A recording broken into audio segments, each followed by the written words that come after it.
everybody, I'm Merisu the Art Sheep, and thank you so much for checking out this video. And today I am drawing Lucy from the anime Cyberpunk Edgerunner, which is a prequel to the video game by CD Projekt Red, Cyberpunk 77.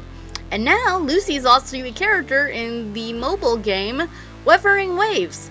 Fun! That's a lot of series she's connected to. I mean, technically it's all Cyberpunk, but it's a lot of things. She appears in a video game, an anime, a mobile game, and still as popular and lovely as ever. And because of that, I really wanted to draw her, because the Wuthering Waves collab is going on right now, and her artwork has been all over my algorithm, and I absolutely love it. So I thought I would add to it. And so, fun fact, when I made Lucy, the first sketch I made did not turn out so well, and then I created a new one. And then I was legitimately confused on which one I should do. So I put out a poll. I put out this drawing, and then this one. And I put it out on Twitter. It only got one vote on there, so I ignored that one. And then on YouTube, it got a decent amount of votes. And this one, the one I'm working on right now, was in the running lead. And because it was running late, I just decided to go with this one. I like this pose a little bit more, and it did have more votes. So I'm like, okay, I'll just do this one. Fun. And then I looked at the polls again, and it turned out it was the full body one that won. There must have been a last minute ballot drop or something, because I was like, what the heck? It's like, oh no! Oh no! Well, too late. I still saved that sketch though, so maybe I'll come back and draw her again. I don't know. But for now, I did this one. And fun fact, you can't see it because me is in the way, but if I wasn't in the way, you'd be able to see my clock that's down in the corner. And I actually made this sketch before I made the Ever one, and I recorded it first, but I put it second because I thought it would be better, because I really wanted to show that Ever sketch to kind of show people that what I was originally going to do. And by what I was originally going to do, I was going to do it second. This was what I was originally going to do, and then I thought I was going to do this one, and then I went back to this one, and I just decided to keep it in this video because I was like, whatever. But since I did end up going with that one in the end, I thought I should put that one in front of this one, even though this one was made afterwards.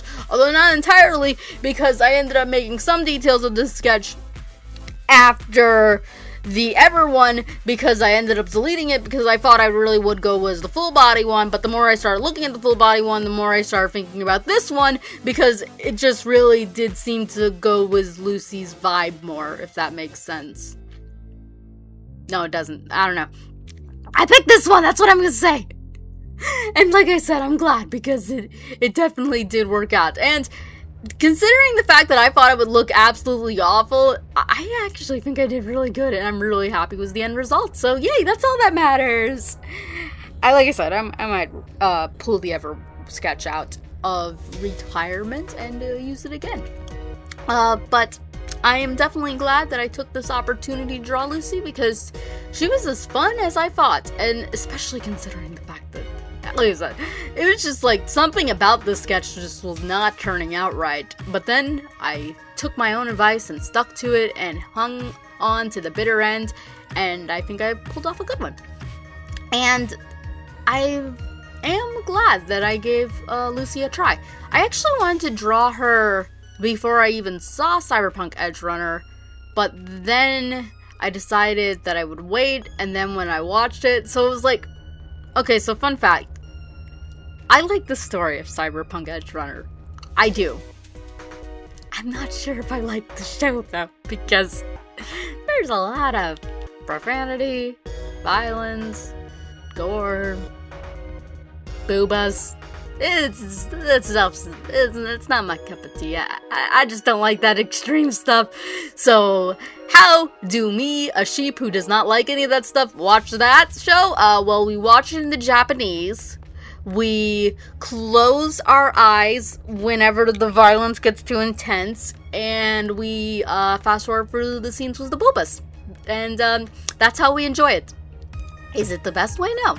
But that's how we do it.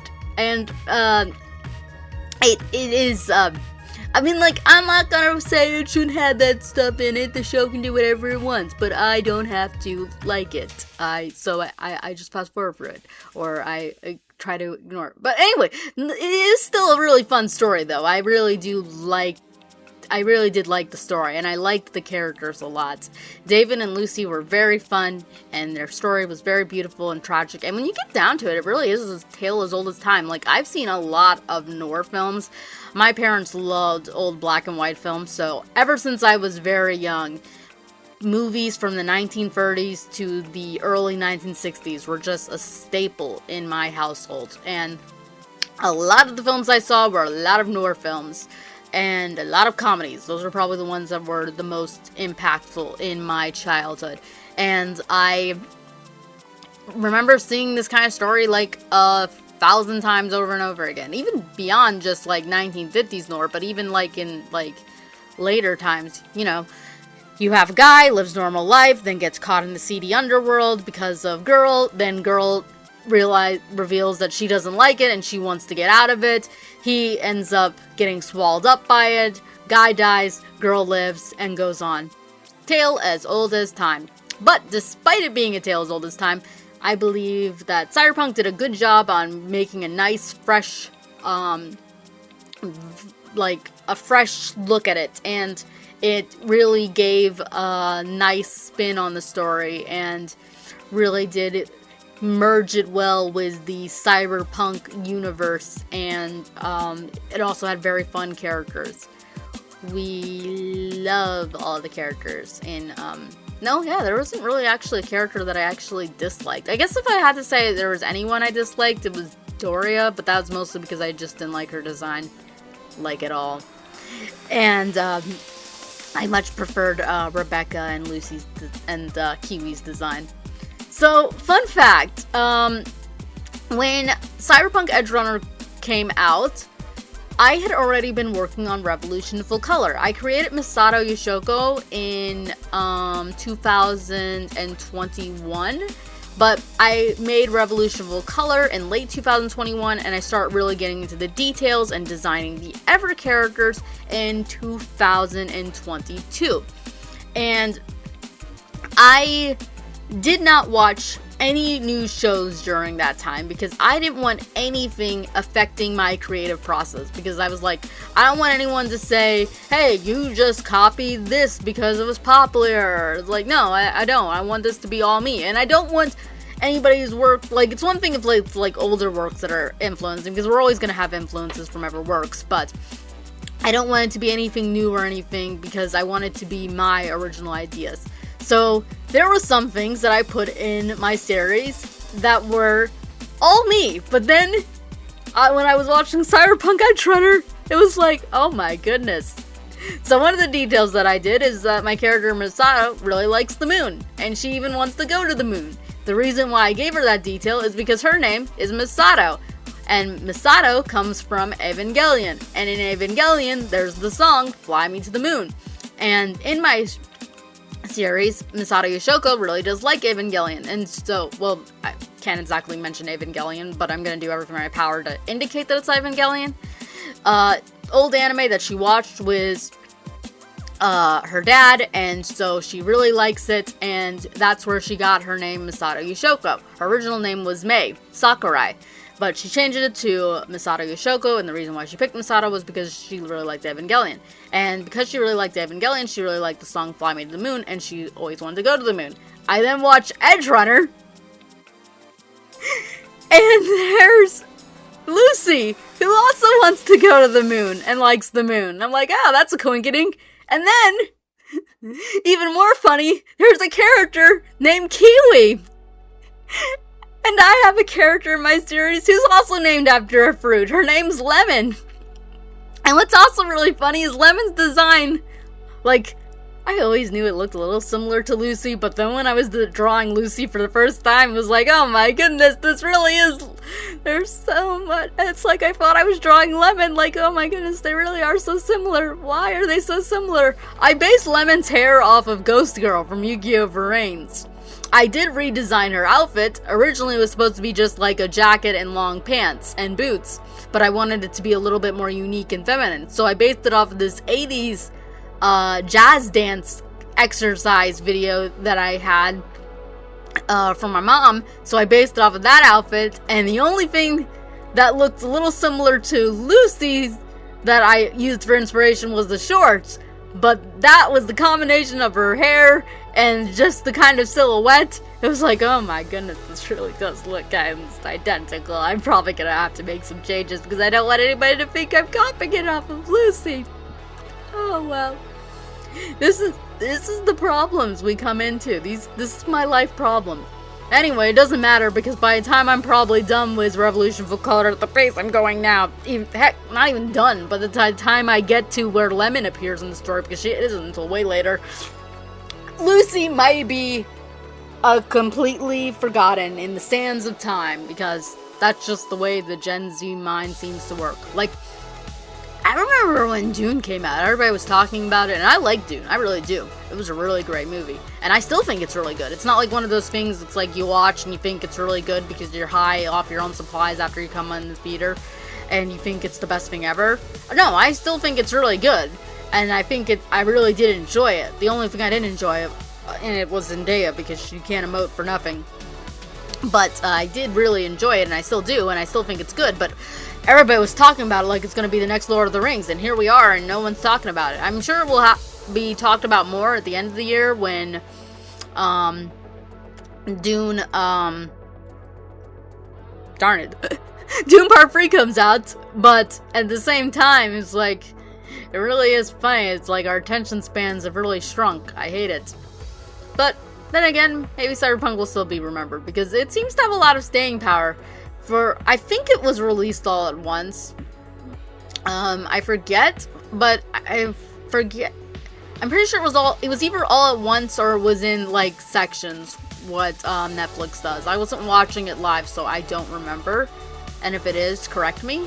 But I'm pretty sure it was all at once. But despite that, it seems to have a lot of staying power.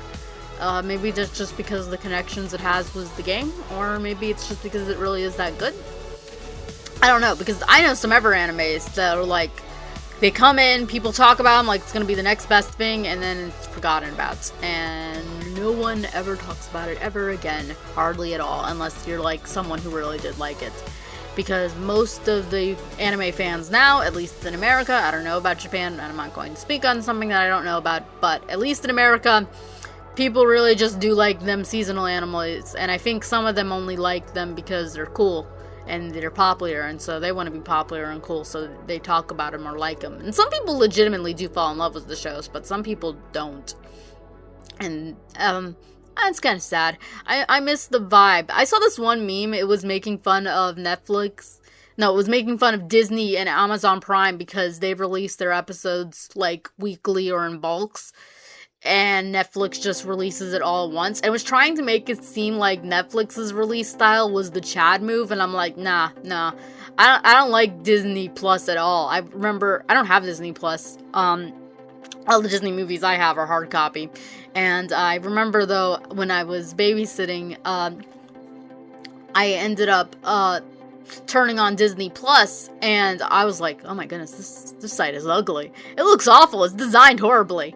And it's like, the selection was crap. Like, they don't even have the classic Disney cartoons from my childhood on there. Sad. So sad. But, I'm just, like, watching Disney Plus, and I'm like, I can feel something dying in me. But despite me not liking Disney Plus, that's the one thing I'll give them. I much prefer episodes to be released weekly. I like it when the show's around for a long time. It causes people to talk about it.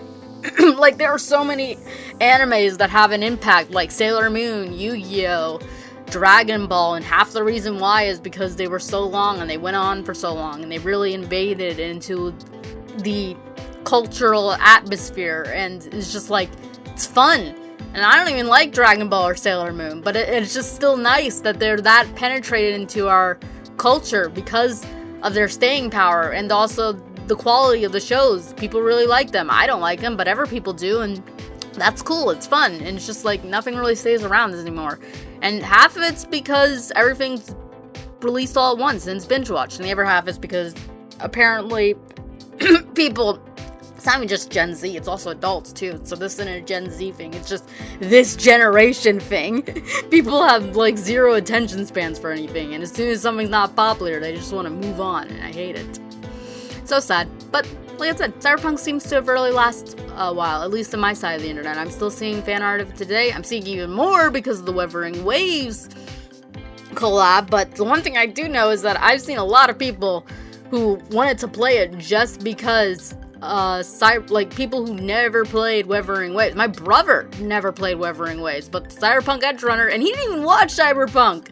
It was like, how are you supposed to experience a story you haven't even watched? And he's like, I forget what he said. I think it was vibes or something. He is gonna go and watch the anime, but it's funny. It's like we were watching The Amazing Digital Circus, and I brought up something in Cyberpunk, and I said, "Oh wait, no, you didn't see it because you're an uncultured swine." See, I may not like certain things in Cyberpunk, but I can still admit the story was good. And my brother's an uncultured swine. I think if I remember correctly, the reason why he didn't watch it is because everybody was just like in his face telling him he needs to watch it, and so because of that he doesn't watch things out of spite. Which I can understand, but I've never been that way. I don't really like people's... I always like deciding if I like something or if I'm gonna watch something, but at the same time, I do totally get that. But anyway, onto the drawing, which I'm almost pretty much finished with. I wasn't really sure if I should do like a paintedly style or a pop style. In the end, I went for a mix of both, and usually that always turns out really bad, but this time it turned out really good. And I'm definitely glad I stuck with this drawing because it looks really nice and was just really fun. I knew Lucy would be very fun to draw, and I was a little nervous at first because of the sketch turning out bad, but in the end, I think it worked out really nice, and I was really happy, and I just love drawing these cyberpunky futures. It gives me an excuse to use all these brushes, and I just love it, and I hope you liked it, and if you did, do all the YouTube things. Thank you for watching this far anyway. I will be back with another one, hopefully real soon, because June is in the middle, and we are at the point where we are at the final stretch of my 300 speed paint countdown. We're almost at 300 speed paints, yay! So stay tuned for that. Until next time, bye!